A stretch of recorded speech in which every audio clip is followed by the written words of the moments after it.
بسم اللہ الرحمن الرحیم الحمدللہ رب العالمین۔ سب تعریفیں پروردگار عالم کے لیے جو وحدہ لا شریک ہے، جس کی ذات کے بغیر کوئی سجدے کے لائق ذات نہیں، وہی لائق سجدہ ہے، وہی لائق عبادت ہے۔ میں گواہی دیتا ہوں کہ اللہ کے سوا کوئی معبود برحق نہیں۔ میں یہ بھی گواہی دیتا ہوں کہ حضرت محمد مصطفیٰ صلی اللہ علیہ وآلہ وسلم اللہ کے سچے نبی اور اس کے آخری رسول ہیں۔ وہ پیغمبر آخر الزماں ہیں، وارث کون و مکاں ہیں، خاتم الانبیاء ہیں، سید الانبیاء ہیں، امام الانبیاء ہیں۔ لاکھوں کروڑوں درود و سلام ہو آپ کی ذات پر، آپ کے اہل بیت اطہار پر، آپ کے جانثار صحابہ کرام پر، اللہ تعالیٰ کی لا تعداد انگنت رحمتیں اللہ تعالیٰ کے نیک بندوں پر۔ معزز سامعین کرام و ناظرین گرامی، آج جو عمل میں آپ کو پیش کرنے لگا ہوں، یہ شبان المعظم کا آخری دن کا عمل ہے۔ رمضان المبارک کی آمد ہے اور شبان المعظم کے آخری دن کا یہ عمل ہے۔ ایک دن یہ عمل کر لے کافی ہے، ایک دن کا عمل، ایک دن کا عمل ہے اور 3 منٹ کے اندر اندر یہ عمل مکمل ہو جائے گا۔ 3 منٹ کے اندر اندر یہ عمل مکمل ہو جائے گا۔ صرف 11 بار آپ نے یہ الفاظ پڑھنے ہیں اور جس طریقے سے میں بتا رہا ہوں اس طریقے سے آپ نے پڑھ کے دم کرنا ہے۔ انشاءاللہ پورا مہینہ نہیں، پورا سال آپ کے گھر سے رزق اور راشن ختم نہیں ہوگا۔ رمضان المبارک کی آمد ہے، یقیناً آپ اپنے اپنے گھروں میں راشن لے آئے ہیں یا لا رہے ہیں یا لانے والے ہیں، اور آپ نے راشن لاتے ہی آپ نے کچن میں جانا ہے اور کچن کے اندر اللہ تبارک و تعالیٰ کے یہ مبارک نام جو میں بتا رہا ہوں، ان کو آپ نے صرف 11 مرتبہ پڑھ کے 4 چفیرے کچن میں پھونک لگا دینی ہے۔ یہ عمل گھر کا ہر فرد کر سکتا ہے۔ صرف 4 مرتبہ 11 مرتبہ پڑھ کے 4 چفیرے آپ نے پھونک لگانی ہے۔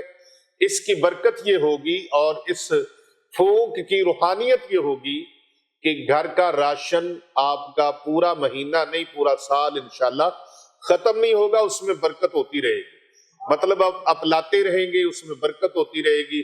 لائے تھے 10 افراد کا، کھا لیا 50 افراد، کھا لیا 50 افراد نہیں۔ یہ برکت اللہ تعالیٰ کے ناموں کی برکت ہے۔ نبی کریم صلی اللہ علیہ وآلہ وسلم کے پاس حضرت جابر بن عبداللہ انصاری رضی اللہ تعالیٰ عنہ وہ حاضر خدمت ہوئے غزوہ خندق کے موقع پر، تو عرض کی یا رسول اللہ صلی اللہ علیہ وآلہ وسلم، میں آپ کی دعوت پیش کرنا چاہتا ہوں۔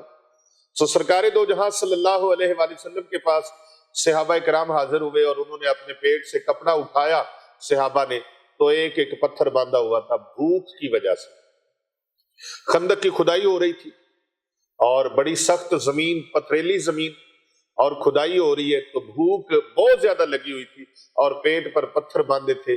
لیکن صدقے جائیں، قربان جائیں نبی اکرم صلی اللہ علیہ وآلہ وسلم کے جانثار صحابہ کرام کی شان پر، ان کی عظمت پر، ان کے صبر پر اور ان کی محبت پر اور ان کے عشق پر جو آقا صلی اللہ علیہ وآلہ وسلم کے ساتھ ان کو تھا۔ نبی رحمت صلی اللہ علیہ وآلہ وسلم کی بارگاہ میں جب انہوں نے اپنے پیٹ دکھائے کہ سونیا ہم نے ایک ایک پتھر باندھا ہوا ہے، تو پیارے آقا صلی اللہ علیہ وآلہ وسلم نے اپنا کرتا مبارک اٹھایا تو آپ کے پیٹ پر جبل سلا پہاڑ ہے، اس کے 2 پتھر بندھے ہوئے تھے۔ 2 پتھر سرکار کے پیٹ پر بندھے ہوئے تھے۔ پیارے آقا صلی اللہ علیہ وآلہ وسلم نے فرمایا میرے صحابہ دیکھ لیں، آپ نے ایک ایک بھوک کی وجہ سے باندھا ہے، میں نے 2 باندھے۔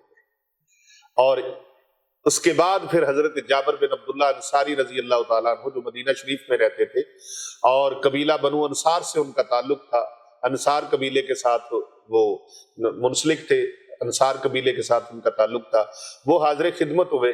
عرض کی سونیا آپ اور آپ کے چند ساتھی تشریف لے آئیں اور آپ کھانا تناول فرمائے، ہم آپ کی دعوت کا اہتمام کرتے ہیں۔ میری بیوی نے عرض کی ہے تو سونیا دعوت قبول فرمائیے۔ پیارے آقا صلی اللہ علیہ وآلہ وسلم نے فرمایا سارے صحابہ اعلان سن لو بھائی، جابر کے گھر دعوت ہے، سب نے چلنا۔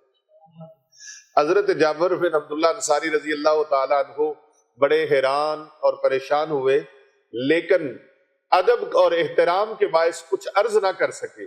واپس گھر گئے اور اپنی بیوی کو سارا ماجرا سنایا کہ سرکار صلی اللہ علیہ وآلہ وسلم نے تو سارے صحابہ کو دعوت دے دی ہے، تو اب کیا کریں گے؟ ہمارے گھر میں تو بکری کا ایک وہ پٹھورا ہے، ایک بکرا ہے اور چند کلو آٹا ہے، تو وہ تو چند لوگوں کا کھانا تھا، تو آقا صلی اللہ علیہ وآلہ وسلم نے تو ساروں کو فرما دیا ہے۔ اللہ اکبر۔ تو حضرت جابر بن عبداللہ انصاری رضی اللہ تعالیٰ عنہ کی زوجہ محترمہ نے آپ کو درخواست بھیجی کہ اے جابر، آپ جاؤ اور سرکار کی خدمت میں عرض کرو کہ سونیا کھانا تھوڑا ہے اور آپ نے ساروں کو فرما دیا ہے۔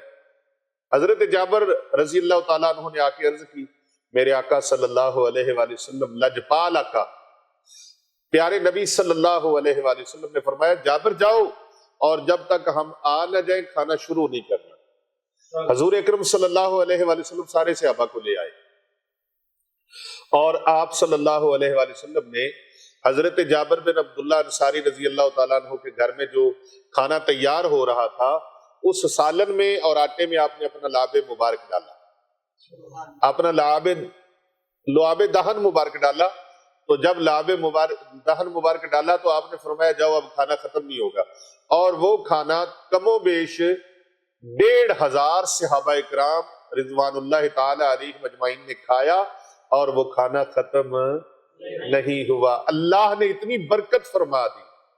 تو جب برکت فرمانے والا اللہ ہو، برکت کسی بندے نے نہیں کرنی، برکت اللہ نے فرمانی ہے۔ آپ نے اللہ کے نام پڑھ کے پھونک لگانی ہے۔ پھونک لگانا آپ کا کام ہے، لیکن یقین کامل رکھنا ہے۔ شیطان کی ہمت نہیں بڑھے گی کہ وہ آپ کے راشن میں سے، آپ کے کھانے میں سے کسی چیز کو تلف کر سکے، ختم کر سکے۔ جب اللہ کا نام آ جائے گا تو اللہ اس میں برکت ڈال دے گا۔ اس میں برکت ہوتی۔ برکت کیسے ہوتی ہے کہ وہی کھانا تھا جو چند لوگوں کا تھا اور برکت ہوئی، تو پھر کیا ہوا؟ 1500 کے قریب صحابہ اکرام علیہم رضوان وہ کھانا کھا گئے لیکن ختم نہیں ہوا۔ تو آپ کے گھر میں اللہ برکت ڈالے گا، اللہ برکت ڈالے گا۔ کون ڈالے گا؟ اللہ برکت ڈالے گا۔ کون ڈالے گا برکت؟ اللہ، جس کا یقین کامل ہو، یقین اعظم ہو کہ اللہ برکت ڈالے گا، تو کیسے ہو سکتا ہے کہ وہ بے برکتی کا شکار ہو جائے؟ تو آپ نے جو راشن لائے ہیں گھر کے اندر، اپنے کچن میں چلے جائیں اور 11 مرتبہ صرف آپ نے اللہ تعالیٰ کے یہ 4 اسماء مبارک ہیں، یا اللہ یا قابض، میرے ساتھ پڑھ لیں، یا اللہ یا قابض یا باسط یا مذل۔ ان کو 11 بار آپ نے پڑھنا ہے، یا اللہ یا قابض یا باسط یا مذل، یا اللہ یا قابض یا باسط یا مذل، یا اللہ یا قابض یا باسط یا مذل۔ یہ آپ نے 11 مرتبہ پڑھنی، اول آخر صرف ایک بار درود پاک پڑھنا ہے، اور پھر یقین کی طاقت کو دیکھیے، اللہ کے ناموں کی برکات کو دیکھیے، اللہ کے ناموں کے کمالات کو دیکھیے۔ شعبان المعظم کے آخری دن آپ نے یہ عمل کرنا ہے اور بھولنا نہیں ہے، پھر انشاءاللہ پورا ماہ رمضان برکتیں اور بہاریں اس کی حاصل کرتے رہیں، یہ راشن کھاتے رہیں، لنگر کھاتے رہیں، رزق کھاتے رہیں، اور ہمیں اپنی دعاؤں میں شامل رکھیں۔ انشاءاللہ تعالی اللہ برکتیں فرما دے گا، مالا مال فرما دے گا۔ اور اس ویڈیو کو زیادہ سے زیادہ لوگوں تک شیئر کر دیں، اور ہمارے چینل کو خود بھی سبسکرائب کریں، اور زیادہ سے زیادہ لوگوں کو سبسکرائب کرواتے رہیں، کیونکہ کر بھلا ہو بھلا ہوتا ہے بھلے کا بھلا۔